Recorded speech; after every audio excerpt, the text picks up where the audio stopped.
మీరు చేపించిన కామెంట్ ఒకటి సంచలనంగా మారింది. ఆదివాసీ గ్రామాల్లో బార్డర్ సెక్యూరిటీ ఫోర్స్ని తీసుకొచ్చి కవాతు చేపిస్తుంది బీజేపీ. అవునమ్మా, మీరు చూస్తున్నారు, మీరు కూడా మీ మీ యొక్క ఛానల్స్ ద్వారా కూడా మేము తెలుసుకున్నాము. ఛత్తీస్గఢ్లో కానీ, లేకుంటే మహారాష్ట్రలో కానీ, లేకుంటే ఇంకా ఒరిస్సాలో కానీ, జార్ఖండ్లో కానీ అక్కడ ఎక్కువ పెద్ద ఎత్తున ఐరన్ ఓర్ ఉంది. మీకు తెలిసిన విషయం. ఒకప్పుడు మా నాయకుడు రాహుల్ గాంధీ ఐరన్ ఓర్ వేదాంత కంపెనీ నడిపిస్తుంటే దాని మీద ఒక మూవీ కూడా వచ్చింది, అవతార్ సినిమా కూడా వచ్చింది. అది చూసి రాహుల్ గాంధీ వెళ్ళి అక్కడ కోందు అండ్ డోంగ్రియా ఆదివాసీలకు న్యాయం చేయాలని ఆ వేదాంత కంపెనీ మూసేసి ఆ భూములను, ఆ సంపదను మొత్తం లోకల్ ట్రైబల్కి ఉపయోగించాడు. అది మా రాహుల్ గాంధీ గారి యొక్క కమిట్మెంటు. ఆ రోజు నుంచి ఆయన మీద ఈ కార్పొరేట్ కంపెనీలు కుట్రబడినాయి. అప్పటి నుంచి ఆయన మీద ప్రతిదీ వాళ్ళ మీడియాను పట్టుకొని ఆయనను పప్పు అని, ఇంకోటని రకరకాలుగా బ్లేమ్ చేసుకుంటూ వచ్చారు.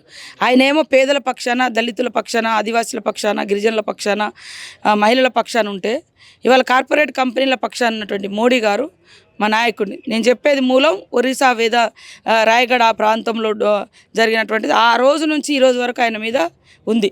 ఇప్పుడు మీరు మొన్న పోయిన కాడ కూడా వేలాది అబుజ్మాడ్ కావచ్చు, లేకుంటే బైడడిల్లా కావచ్చు, కిరండోల్ కావచ్చు, దంతెవాడ కావచ్చు, ఈ ప్రాంతాలన్నీ కూడా ఎక్కువ 100% ఆదివాసులు. మరి గవర్నమెంట్ 10 ఏళ్ళు ఉంది అక్కడ, సెంట్రల్ గవర్నమెంట్ ఉంది, మీరు 15 ఏళ్ళు ఉండే ఊరికి రోడ్లు ఇవ్వలేకపోయారు, కరెంట్ ఇవ్వలేకపోయారు, ఉద్యోగాలు ఇవ్వలేకపోయారు, రిజర్వేషన్లు ఇవ్వలేకపోయారు. కానీ అక్కడ సంపద మీద మాత్రం వాళ్ళ దోస్తులకు మాత్రం ఆల్రెడీ రాసేసారు, 1000 హెక్టార్ల అడవులు రాసేసారు. దానికి అనుసంధానంగానే ఇవాళ ఆంధ్రలో ఉన్నటువంటి విశాఖ ఉక్కును కూడా ప్రైవేటైజేషన్ చేస్తున్నారు.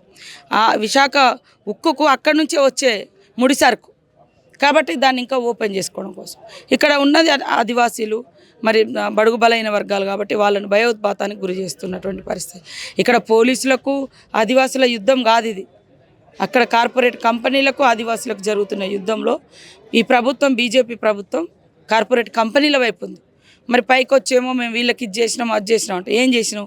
మా గవర్నమెంటే అటవీ హక్కుల చట్టం తెచ్చింది, భూములు పంచింది. మా గవర్నమెంటే కాంగ్రెసే మరి రిజర్వేషన్లు ఇచ్చింది, రాజ్యాంగంలో ప్రతి హక్కునికి, ప్రతి పౌరునికి హక్కు ఇచ్చింది, ప్రత్యేకమైనటువంటి షెడ్యూల్స్ తీసుకొచ్చారు, ప్రత్యేకమైనటువంటి హక్కులు, అధికారాలు, జీవోలు ఇచ్చారు, ఉద్యోగాలు ఇచ్చారు, ఐటీడీఏలు తీసుకొచ్చారు. మీరేమన్నా ఒక్కటన్నా చేసిరా? ఒక చెక్ డ్యామ్ కడదామంటే అడవులలో ఫారెస్టులు ఒక బోర్ కూడా వేయట్లేదు. ఫారెస్ట్ శాఖ అంతా మీ చేతిలో ఉంది. వైల్డ్ లైఫ్ని సవరించండి, లేదా ఆర్డర్స్ ఇవ్వండి.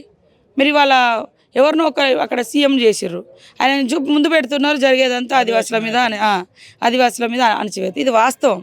కాబట్టి ఇక్కడ పోలీసు ఆదివాసుల మధ్య యుద్ధం కాదు, కార్పొరేట్ కంపెనీలకు ఆదివాసులకు జరుగుతున్న యుద్ధంలో మోడీ గారు మీరు ఎటువైపు ఉన్నారు అని నేను అడుగుతున్నా.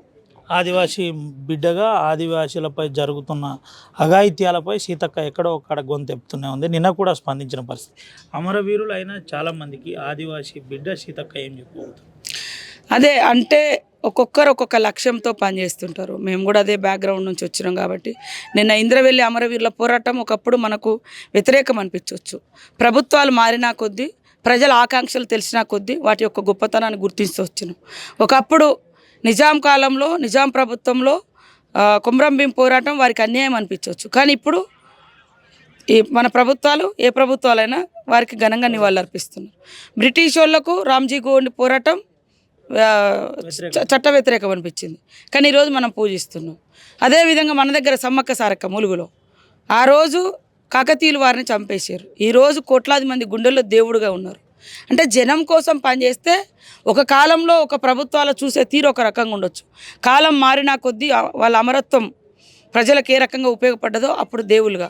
ఈరోజు సమ్మక్క సారక్కకు గౌరవ వందనంగా అదే ఒక జిల్లా ఎస్పీ వచ్చి గౌరవ వందనం చేసి గుట్ట మీద నుంచి దేవుని తీసుకురావడం అనేది ప్రపంచంలో ఒక గొప్ప హానర్ మాకు. కాబట్టి కొంత అంటే మనం తీసుకునే నిర్ణయాలు ఏ వర్గాలకు ఉపయోగపడుతున్నాయి, ఎలాంటి వాళ్ళని సంతృప్తిపరుస్తున్నాము అనే దిశగా కూడా మా ప్రభుత్వమైనా ఏ ప్రభుత్వమైనా ఆలోచిస్తే మనం ఒకే తీరుగా చూడొచ్చు. ఇప్పుడు ఇంద్రవెల్లి అమరవీరులది ఆ రోజు ఇది అనిపించింది, ఉమ్మడి రాష్ట్రంలో జరిగినటువంటి ఘటన. మా సీఎం రేవంత్ రెడ్డి గారు దమ్మున్న నాయకుడు, తప్పు ఒప్పుకున్నాం, ఇది కరెక్ట్ కాదు, వాళ్ళు జరిగిన పోరాటం, దాని పోరాట ఫలితంగానే ఇవాళ గిరిజనుల కోసము ఆదివాసీల కోసము స్పెషల్ జీవోలు తీసుకొచ్చి ఉద్యోగాలు ఇచ్చి లోకల్ ఉద్యోగాలు ఇచ్చి ఐటీడీఎల్లలో లోకల్గా మన ఊర్లకు అందుబాటులో ఎక్కడో జిల్లా హెడ్ క్వార్టర్ల నుంచి తీసుకొచ్చి ఇవన్నీ చేయడం జరిగింది. అంటే దాని వెనుక ఉన్నటువంటి ఏమేంటిది వీళ్ళ హెజిటేషన్ వెనుక ఏంటిది కారణమని వెతికినాం. అప్పుడు మా గవర్నమెంటే వెతికింది. కానీ ఈ 10 ఏళ్లలో ఏం బతుకుతలేరు, ఉన్నదంతా కార్పొరేట్ సంపద దోచిపెడుతుండ్రు, ఉన్న సంపదనంతా కూడా ప్రైవేటైజేషన్ చేస్తున్నారు. ప్రశ్నించే గొంతుల మీద గతంలో బీఆర్ఎస్ కేసులు పెట్టడం, జైల్లో పెట్టడం, కేసులు పెట్టడం, లేదా ఇప్పుడేమో మోడీ గారు మరి ఇంకొక రకంగా ఈడీ కేసులు పెట్టడం, ఇంకోటి ఇట్లా జరుగుతుంది. కాబట్టి మోడీ గారు మీరు ట్రైబల్ ఏరియాలలో పోయి మేము ముఖ్యమంత్రిని చేసినాం, రాష్ట్రపతిని చేసినాం అంటున్నారు. కనీసం బోర్లు వేసుకోవడానికి కూడా ఫారెస్ట్ వాళ్ళు పర్మిషన్లు ఇవ్వడం లేదు. అది చూడండి, మీరు ఇల్లు ఇచ్చినాం అది అన్న ఇల్లు కూడా కట్టుకోవడానికి ఏదో అవి కూడా పర్మిషన్ లేవు. అంటే 10 ఏళ్లలో ఏం జరగలే. మోడీ గారి కాలంలో ఆదివాసులు కావచ్చు, గిరిజనులు కావచ్చు, లంబాడ కావచ్చు, చెంచు కావచ్చు, దళితులు కావచ్చు, ఏ వర్గాలకు కూడా జరగలే. జరిగింది న్యాయం ఏదైనా ఉందంటే కార్పొరేట్ కంపెనీలకు బ్రహ్మాండంగా జరిగింది.